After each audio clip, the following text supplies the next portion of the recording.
ஒருவனே போற்றி ஒப்பில் அப்பனே போற்றி வானோர் குருவனே போற்றி எங்கள் கோமள கொழுந்து போற்றின்னு திருச்சதகத்தில் அருளியிருக்கார் மாணிக்கவாசகர். திருவாசகத்தை நம்ம பார்த்துட்டே வரும்.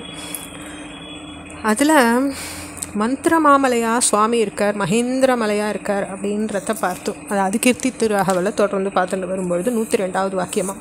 இப்போ 103வது வாக்கியமாக ஆற்றல் அதுவுடை அழகமர் திருபுரு நீற்று கோடி நிமிர்ந்து காட்டியும் அப்படிங்கிறார். அதாவது திருநீற்றுப்பட்டை அணிஞ்சிருக்கக்கூடியவர் சிவபெருமான். திருப்புன்றம் அதுதான் அவருடைய அணிகலனாக இருக்குது. விபூதிர் பூதிர் ஐஸ்வர்யம்னு சொல்லப்பட்டிருக்கு. அந்த நீரை விட ஒரு பொருத்தமான ஒரு வஸ்து, ஒரு ஐஸ்வர்யமான வஸ்து எதுவுமே இல்லை. மந்திரமாவது நீர், வானவர் மேலது நீர், சுந்தரமாவது நீர், துதிக்கப்படுவது நீருன்னு சொல்லியிருக்கார். அப்படி அந்த நீரை வெந்நீற்றுப்பட்டையாக அணிஞ்சிருக்கக்கூடியவர் சுவாமி. அந்த திருநீற்றுப்பட்டையை அணிஞ்சிருக்கிறதுல சர்வசக்திமானாக இருக்கார் சுவாமி. சர்வசக்திமான, அவருடைய சக்திக்கு ஒரு முடிவு கிடையாது. சுந்தரேசனாக இருக்கார், அழகுற தெய்வமாக இருக்கார். தம்முடைய பேர் அழக திருநீற்று வரிகளால் மேலும் அழகுற பண்ணிக்கிறார் அப்படின்றது தான் இந்த வார்த்தையினுடைய மகிமை. அடுத்த வார்த்தை, ஊனம் தன்னை பொருங்குட நறுக்கு மானம் தம்மே ஆறா வருளியும் அப்படிங்கிறார். அதாவது ஊனம், அதாவது ஒரு கேடு அதனை ஒன்று சேர்த்து அறவே அகற்றுற பேரானந்தத்தை ஐயனே நீ எனக்கு ஆறா கொடுத்துருக்க. அதாவது எனக்கு பேரானந்தத்தை கொஞ்சமாக கொடுக்கல, ஆறா ஓடுறது என்னுடைய பேரானந்தம். அது என்ன பண்ணுறது, என்னுடைய கேடை அறவே அறுத்துடுத்து. அதுக்கு மேலே நான் எதுவும் யோசிக்கிறதுக்கே இல்லை, கவலைன்னும் இல்லை. வாழ்வில் பேரியல்பு தலையெடுக்கும் அளவு சிற்றியல்பு தானே மறைஞ்சுடுறது. அப்போ அதே விதத்தில் பேரானந்தம் ஓங்கும்போது வாழ்வில் உள்ள குறைபாடுகள் எல்லாம் நீங்கிடுறது. ஆனந்தமும் இறைவனும் ஒன்றே, ஆனந்தத்திலிருந்து தான் எல்லாமே வந்துடுறது அப்படின்றது மறைமொழி. அடுத்த வார்த்தை, மாதிர் கூருடை மாப்பெருங்கருணைய நாத பொரும்பறை நவின்று கரங்கவும்.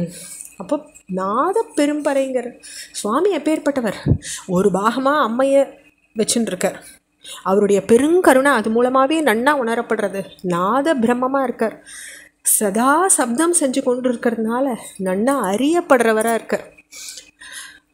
தனியாக களிமண்ணில் பாண்டம் அணைய முடியாது, களிமண்ணை நீரில் பிசையணும். அந்த நீருக்கு நிகரானது இறைவனுடைய கருணைன்ற சக்தி.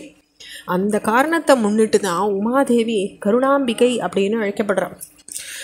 அப்போ அந்த ஒளி ஓசை எல்லாத்தையும் இயக்கிற பிரபஞ்சம் எல்லாத்தையும் உள்ளடக்கிற சுவாமி தான் அதுக்குள்ளே நீராக இறங்கி அதுக்கு ஒரு இயக்கத்தை கொடுக்குறார். அழுக்கடை யாம லாண்டு கொண்டு அருள்பவன் கழுக்கடை தன்னை கை கொண்டு அருளியும் அப்படிங்கிற. அழுக்குனா என்ன, மலம். அதை அறுக்கக்கூடியது அவருடைய திரிசூலம், கழுக்கடை.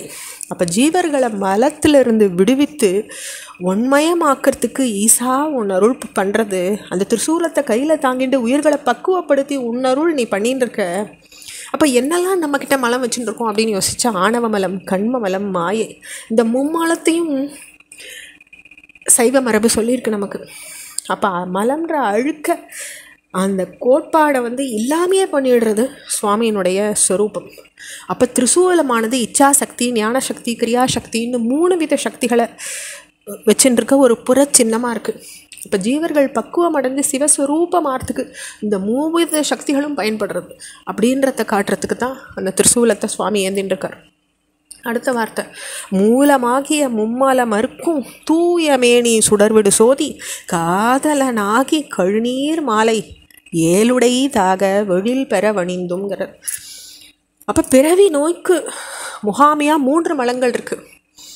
அந்த 3 மலங்களையும் அரிக்கக்கூடியவர் இறைவன். இறைவா ஞான பிரகாசமாக இருக்க, உன்னுடைய சுயஞ்சோதி முன்னேல அஞ்ஞான இருள்ன்றது மறைஞ்சே போய்டுறது. அந்த அந்தகாரம் அகலும் பொழுது மும்மலங்களும் அறுபட்டு விடுறது.